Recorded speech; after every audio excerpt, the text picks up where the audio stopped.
gente, vamos começando, continuar aqui o nosso estudo em Romanos. Nós começamos na semana passada essa nova parte de Romanos, em que nos capítulos 9, 10 e 11, o apóstolo Paulo está falando sobre a eleição e a predestinação.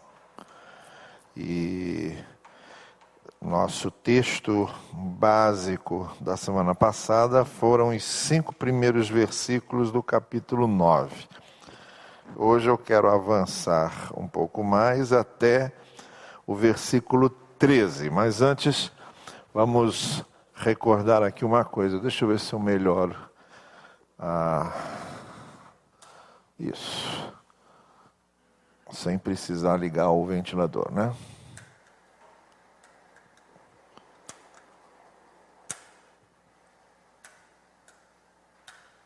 Aqui. Apagou demais?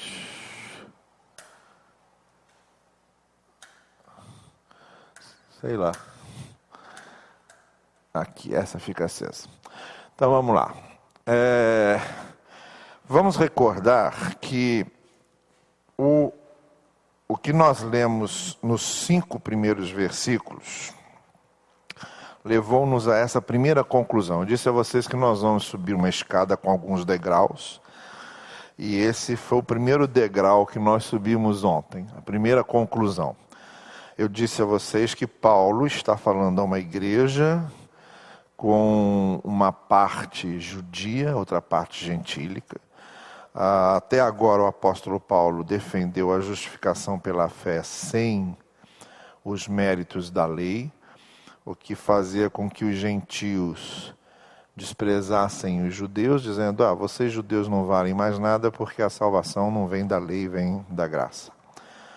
E fazia com que também os judeus desprezassem os gentios, e alguns deles até se incomodassem bastante com o que Paulo estava ensinando, porque eles sabiam da sua identidade como povo eleito e se sentiam desprestigiados pelo apóstolo Paulo. Agora, Paulo era judeu, então ele se vê na obrigação, depois de ter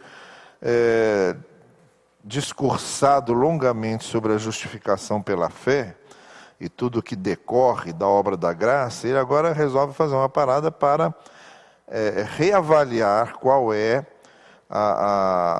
o lugar que o povo de Israel, eleito por Deus, ocupa nessa história. E ele vai aproveitar então e vai falar sobre esse contexto de eleição e de predestinação voltado para a igreja, para a própria igreja.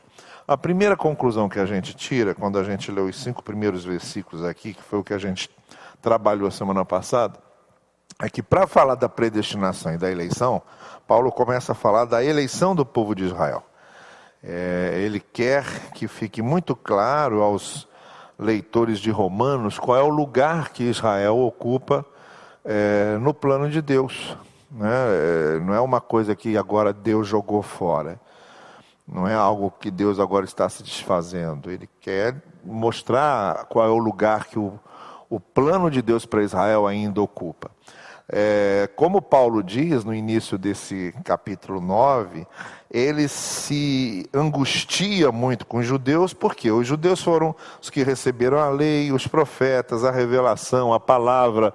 É o povo que foi usado por Deus para dele trazer o Messias. Então agora, como é que o próprio povo de Israel, que foi escolhido para trazer o Messias ao mundo, não reconhecia o Messias e o rejeitava? Essa era a questão que Paulo colocava, né? E ele dizia que se angustiava com isso. Nós vimos aqui que ele até chegou a usar a mesma expressão de Moisés, dizendo que ele preferia perder a comunhão com Cristo e ver o povo judeu crendo em Cristo e aceitando o Messias, né? Que foi uma coisa que Moisés fez lá atrás, como a gente viu no episódio do bezerro de ouro. Risca o meu nome do livro da vida e perdoa o povo.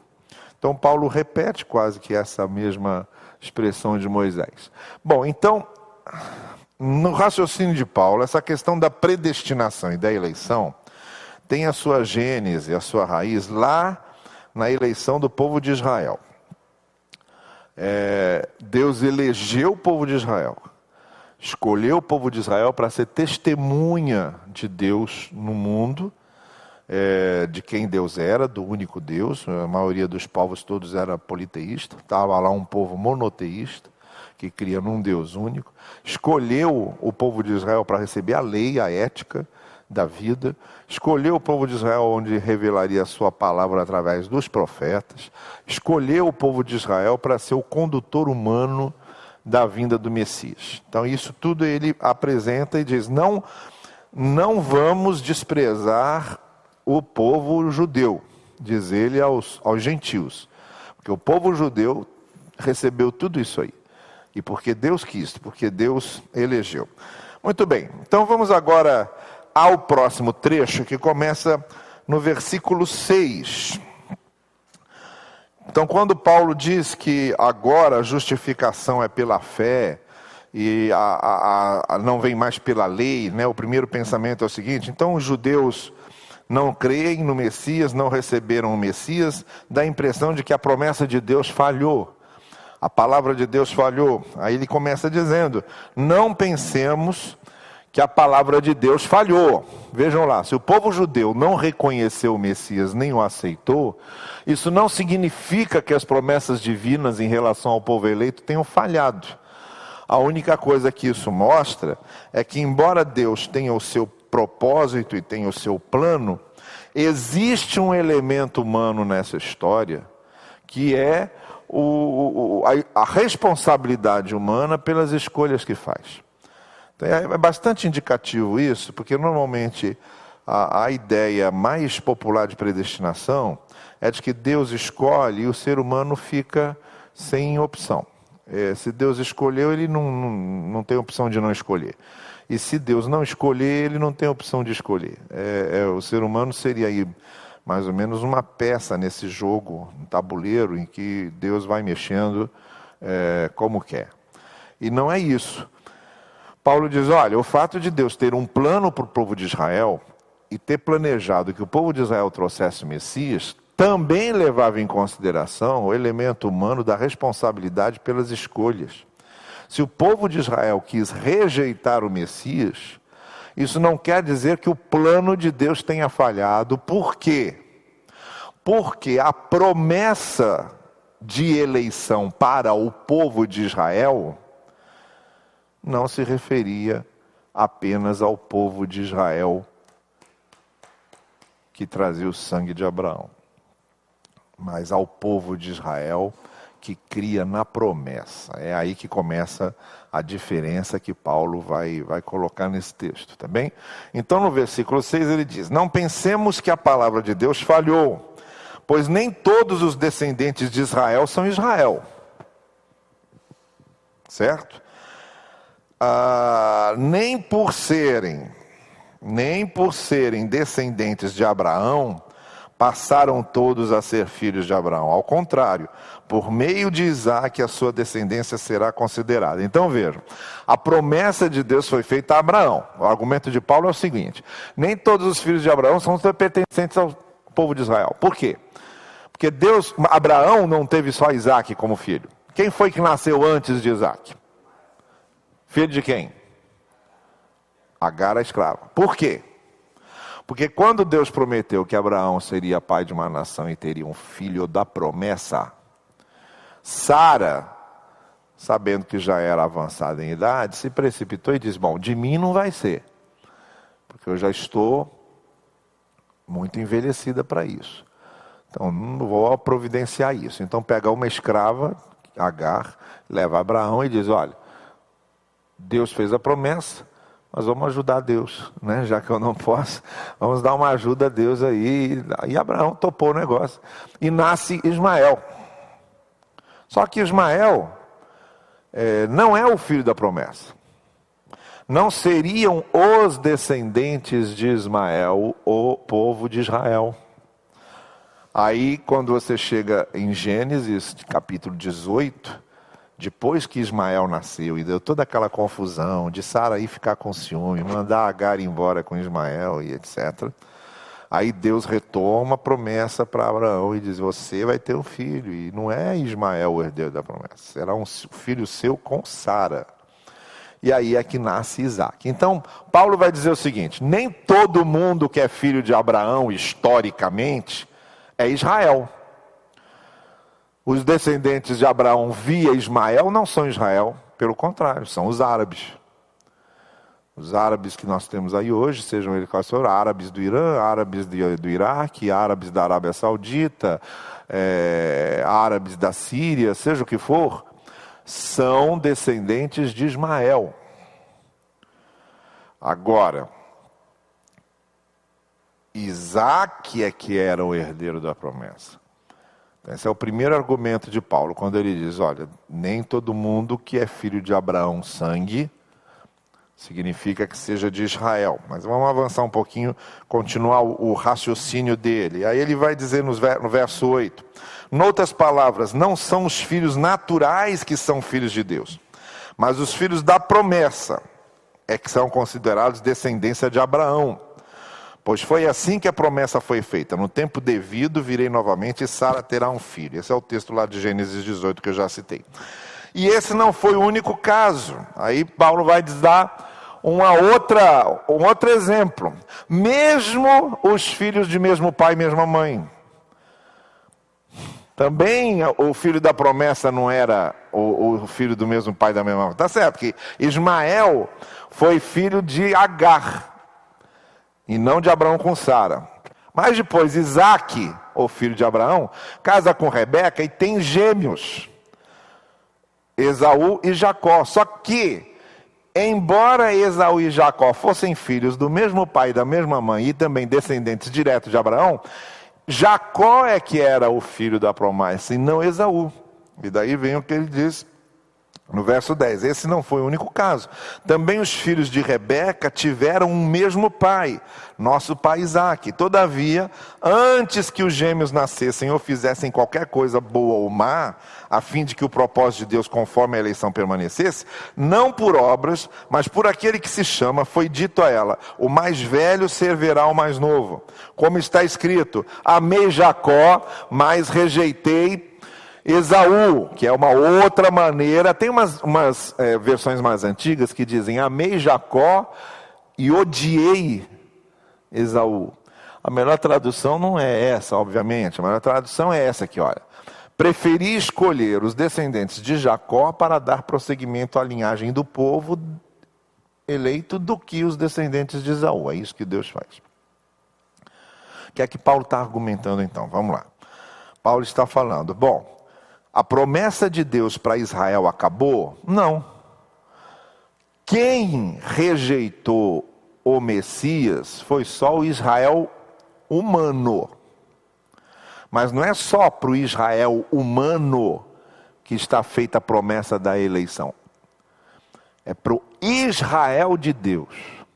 E quem é o Israel de Deus? É aquele que crê na promessa. É aquele que está ligado a Abraão. Isso Paulo já tinha falado no capítulo 4 de Romanos. Que Abraão é chamado de pai na fé porque ele, sem lei, creu e foi justificado. Todo aquele que crê como Abraão também é justificado. Ele volta a esse mesmo raciocínio e diz: o povo de Israel acabou quando rejeitou o Messias? Não, porque o povo de Israel não é só os que descendem de Abraão pelo sangue. Tanto que Ismael não é povo de Israel. E tanto que Esaú também não é povo de Israel. Os descendentes de Esaú serão os edomitas, que inclusive se tornaram inimigos dos judeus. Os descendentes de Jacó é que são o povo de Israel. O que é que Paulo está argumentando? Ele está dizendo: na soberania de Deus, não é o sangue que fala mais alto, é a questão da promessa. É quem crê na promessa. Veja o argumento de Paulo, para dizer que não, o plano de Deus não parou. O plano de Deus não se referia só ao Israel humano. O plano de Deus se referia ao Israel dele. Aqueles que são herdeiros de Abraão, porque creem como Abraão. Porque descendem da fé de Abraão, porque descendem da promessa feita a Abraão. Agora, isso, diz Paulo, É importante o que ele diz aqui no versículo 11. Antes que os gêmeos nascessem, ou fizessem qualquer coisa boa ou má. Deus não escolheu Jacó porque Jacó era bonzinho. A gente vai ver depois que ele não era nada bonzinho. Pelo contrário, Jacó sai melhor que a encomenda, né? Então já não foi por causa do que Jacó era, mas por causa da soberania, da graça de Deus. Essa escolha não era em cima de méritos humanos, porque se fosse em cima de méritos humanos, a Jacó jamais seria escolhido. Mas era a questão da graça de Deus. Não por causa do que eles fizeram, não por causa do que Jacó fez, do que Esaú fez, que um foi predestinado e o outro não. Mas por causa da soberania graciosa de Deus. Esse é outro elemento importante. Esse elemento é importantíssimo para a gente entender a ideia da predestinação. Que nós não somos escolhidos pelo mérito, mas pela graça em Cristo. Isso a gente vai ver depois, bem mais lá adiante. Mas é nesse caminho aí que o apóstolo Paulo está caminhando. E aí, ele continua. Agora vamos aos versos seguintes. Mas antes vamos para o segundo degrau aqui. Então, o que a gente conclui desse trecho aqui de 6 a 13? Vejam, a primeira conclusão nossa lá é que predestinação tem a ver com a eleição que Deus fez do povo de Israel para o povo de Israel ser testemunha dele. Testemunha dele. Da palavra, de Cristo, do Messias. Para isso que ele escolhe um povo para ser testemunha dele. O segundo degrau que nós estamos agora significa que essa eleição divina, ela se concretiza nas pessoas que têm fé na promessa. Também não são exatamente os que descendem do sangue de Abraão. Ismael é sangue de Abraão, Esaú é sangue de Abraão, mas não estão na promessa. Então a eleição, ela procede da graça e não de méritos pessoais. Deus resolveu escolher um povo para ser testemunha da palavra e do Messias. Parece que esse povo falhou, mas se a gente olhar do ponto de vista dos descendentes humanos, parece que o povo falhou. Mas Paulo diz, não é só do ponto de vista dos descendentes humanos, a gente olha do ponto de vista dos descendentes da fé. Não importa ser só sangue de Abraão, tem que ser descendente da promessa. O descendente da promessa não era Ismael, era Isaac. O descendente da promessa não era Esaú, era Jacó, descendente da promessa. E todos aqueles que descendem dessa promessa são o povo de Israel. Não é uma ligação de sangue, é uma ligação promovida pela graça. Então vejam como é que o raciocínio de Paulo sobre isso está caminhando. A eleição é para um povo que seja testemunha dele, mas não necessariamente um povo de sangue ligado a Abraão. Um povo ligado pela promessa. Isto é, que descende da promessa, que crê como Abraão creu. Segundo, isso não é por mérito do povo. Não é porque o povo mereça, tenha algo de especial, não. Essa escolha de Deus para haver um povo que seja testemunha dele, é uma escolha feita a partir da sua graça, da sua soberania graciosa, e não por causa dos méritos pessoais. Ok? Muito bem. Vamos agora ao trecho para a gente subir o terceiro degrau aí. Agora versos 14 a 18. É que Paulo diz no verso 14. Então que diremos? Acaso Deus é injusto? Essa é a questão.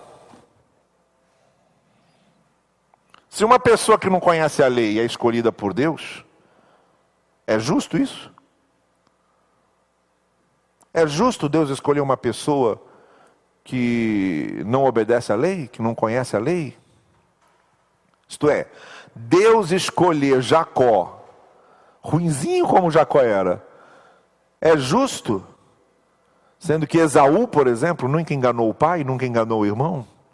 E é Jacó que Deus escolhe. Isso é justiça? Ou como os judeus podiam pensar. É justo Deus colocar os gentios na igreja, se os gentios não têm Moisés, não têm a lei, não têm os profetas, não têm a revelação que foi dada a eles, nem conheciam nada disso, e de repente eles estão dentro da igreja? É justo isso? É justo que isso aconteça? Então Paulo diz, é o primeiro pensamento que nos ocorre, acaso Deus é injusto? Aí ele diz, de maneira nenhuma. Por quê?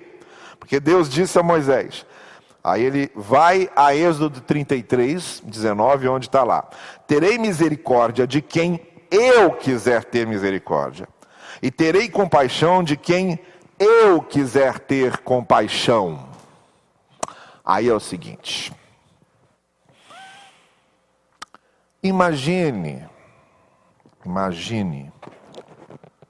que você, a partir de agora, tenha o poder de, por sua avaliação, escolher quem merece e quem não merece a vida eterna. A avaliação é sua agora. Você vai olhar para as pessoas e vai começar a separar. Esse aqui merece a vida eterna. Esse aqui não merece a vida eterna. Você já imaginou quantas injustiças seriam feitas nesse nosso critério de juízo? É disso que Paulo está dizendo. Quando Deus diz a Moisés, eu tenho misericórdia de quem eu quiser e tenho compaixão de quem eu quiser, em outras palavras, Deus está dizendo o seguinte, olha, se eu demonstrasse justiça, se eu fosse demonstrar justiça, beneficiando só aqueles que merecem, ninguém seria beneficiado, à luz do que Paulo já mostrou lá atrás. O que a gente aprende em capítulo 3 de Romanos? Que não há um justo, nenhum sequer, que todos pecaram e destituídos. Então, quando Deus diz, olha só, eu sou o soberano, eu que escolho aqui o método para salvar essa gente. E o método que eu escolhi para salvar essa gente não é o critério da justiça, é o critério da compaixão e da misericórdia. Eu escolho Jacó não porque ele merece, mas porque eu tenho misericórdia e compaixão dele. E escolho Isaac não porque ele mereça, mas porque eu tenho misericórdia e compaixão dele. É disso aqui que Paulo está dizendo. Nós, como eleitos povo de Israel, porque a gente não descende de Abraão no sangue, mas descendemos via Isaac e Jacó da promessa, e considerando que o povo de Israel não é mais a raça étnica, mas é são aqueles que descendem da promessa, não fomos eleitos para o povo de Israel porque merecemos, mas pela graça, porque Deus tem misericórdia e compaixão de quem Ele quer, e não de quem merece. Deus resolve salvar porque Ele quer salvar, e não porque a pessoa merece. Como Deus resolveu salvar, a gente já viu tudo na primeira parte. Cristo morreu, a justificação, tudo aquilo que Paulo já explicou. Então, ele está entendendo que a gente já entendeu tudo aquilo. Então ele diz, eu elejo e salvo por misericórdia, porque se eu fizer isso por justiça, ninguém nesse mundinho de Deus, nesse meu mundinho, diz Deus, poderá ser redimido. Então isso é uma coisa importante nessa avaliação de Paulo. Então vamos adiante agora, capítulos 15 e 16. Portanto, diz Moisés isso, terei misericórdia de quem eu quiser ter misericórdia, terei compaixão de quem eu quiser ter compaixão. Portanto, isso não depende do desejo ou do esforço humano, mas da misericórdia de Deus. É isso que a gente falou. Paulo quer deixar claro que não há méritos quando se trata da vontade de Deus para eleger e para salvar. Deus escolheu o povo de Israel não porque fossem bons, mas por misericórdia e compaixão. Esse Israel de Deus, que é o povo de Deus, que vem da descendência da promessa de Abraão, através da justificação em Cristo, como a gente já viu, não é porque merece, mas é por causa da graça, da misericórdia e da compaixão de Deus. Vamos adiante. Aí ele faz uma comparação com a resistência de Faraó, quando no verso 17 ele diz assim: pois a Escritura diz ao Faraó: eu levantei exatamente com este propósito, mostrar em você o meu poder, para que o meu nome seja proclamado em toda a terra. Naquele episódio de Moisés, tirando o povo de Israel, a gente vê que a Bíblia diz que o coração, Deus foi permitindo que o coração do Faraó se endurecesse. Mas não que Deus estivesse, a ideia é que Deus deixou o coração dele endurecer. Se Deus quisesse quebrar a coisa, ele quebraria logo do início.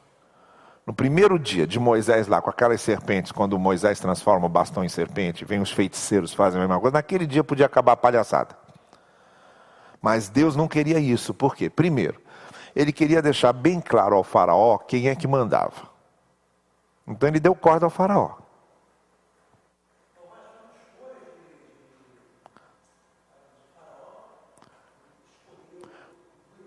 Todos nós escolhemos endurecer o nosso coração ou não. Deus deixa.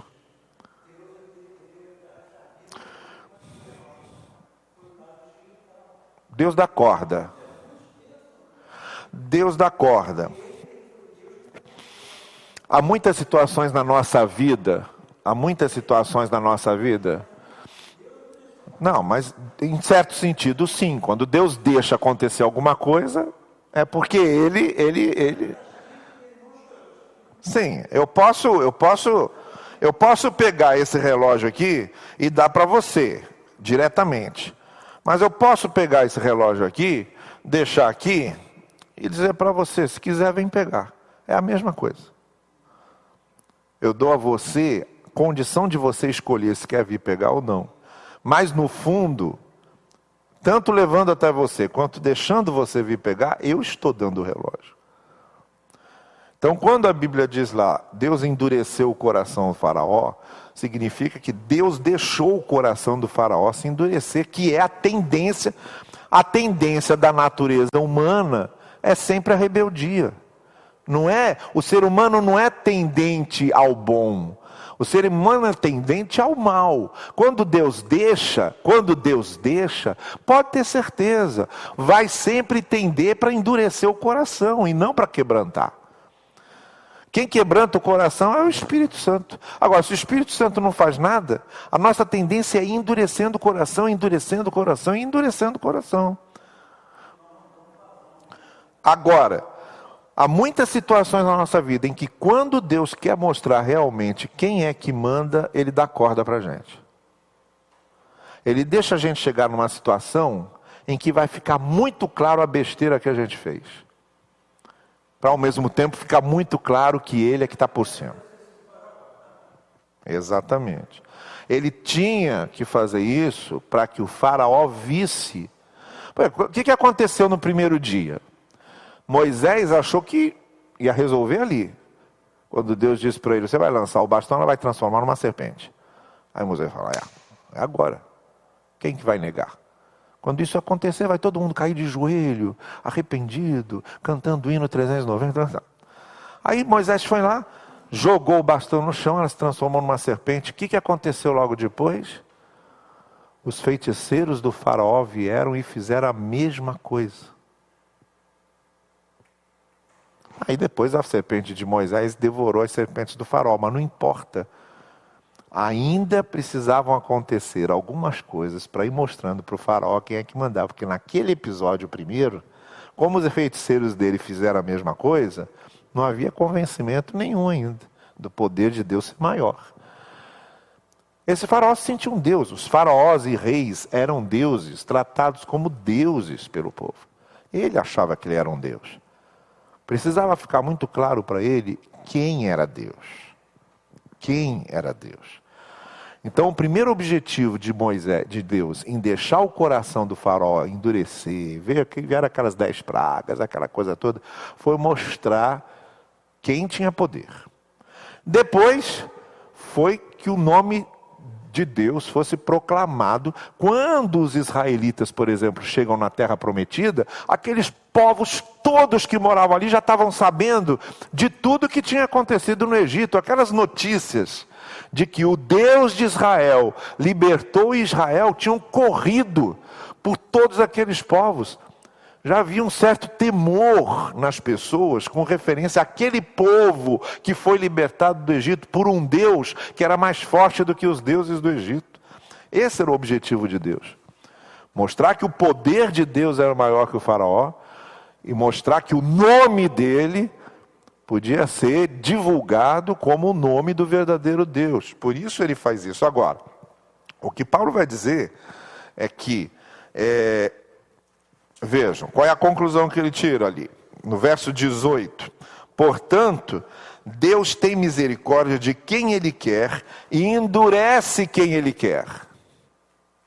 Tá bem? Quer dizer, no caso do faraó, Deus podia ter quebrantado o coração do faraó logo de início, mas não, havia um propósito ainda, tanto para mostrar ao faraó quem ele era, como aos egípcios, como ao próprio povo de Israel precisava mostrar quem ele era. Senão eles não sairiam do jeito que saíram, não. O próprio Moisés, quando Deus diz para Moisés, você vai ao Egito e vai dizer ao faraó, deixa o meu povo ir, e Moisés pergunta ao Deus assim, como é seu nome? Para eu chegar lá e dizer, o Deus fulano me mandou. O próprio Moisés precisava aprender nesse processo quem era o Deus que o estava enviando.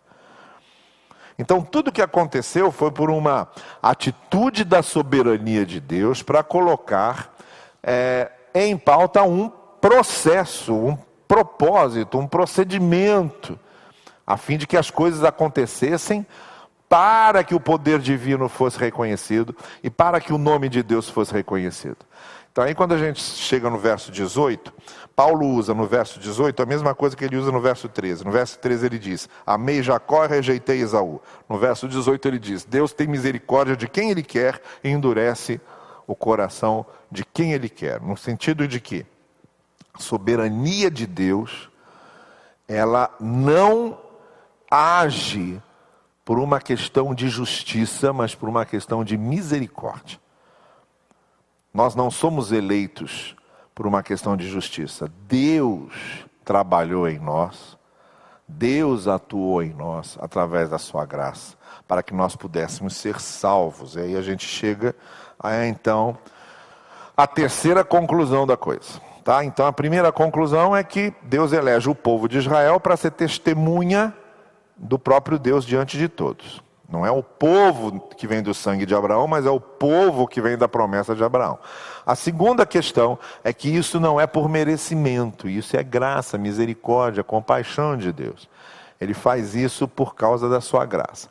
E a terceira conclusão que a gente chega é essa: a eleição divina de Israel, desse povo escolhido por Deus, como a eleição em Cristo dos salvos, como nós vamos ver adiante, ocorre para manifestar a soberania poderosa de Deus e proclamar o seu nome entre as nações. Isso significa o seguinte: aqueles que são o povo de Israel hoje, que somos nós, jamais poderemos dizer que somos povo de Deus porque merecemos. Nós somos povo de Deus porque Deus teve misericórdia de nós, e por causa da misericórdia dele, com o poder dele, nós fomos transformados em povo de Israel. E isso é para que seu nome seja exaltado entre as nações, porque esse povo de Israel testemunha que foi eleito, que foi salvo, que foi redimido pelo poder gracioso de Deus e o exalta. Então, esse povo de Israel, que foi eleito para dar testemunho de Deus, somos nós, que não somos herdeiros direto do sangue de Abraão, mas somos herdeiros da promessa de Abraão, em Cristo, como a gente vai ver mais tarde. Agora, o que isso tem a ver então com a predestinação? Tem a ver com a eleição? Tem a ver com que isso acontece não porque a gente merece, mas por causa da soberania graciosa de Deus. Deus quis nos salvar. Deus quis fazer com que nós fôssemos resgatados da nossa perdição, como Paulo está descrevendo em Romanos, e nos tornássemos povo de Israel, o povo de Israel. Então o plano não falhou, Porque o plano não era apenas para os descendentes de sangue de Abraão. O plano era para o povo de Israel, daqueles que são povo de Israel por causa da promessa cumprida em Jesus Cristo da nossa redenção. Essa é a maneira como o apóstolo Paulo vê.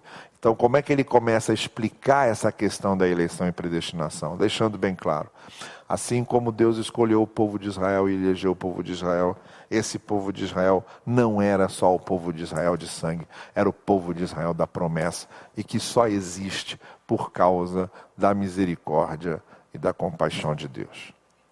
Tá bem? Então, essa é o terceiro degrau em que nós estamos. Ainda o caminho vai mais para frente, são os capítulos 9, 10 e 11.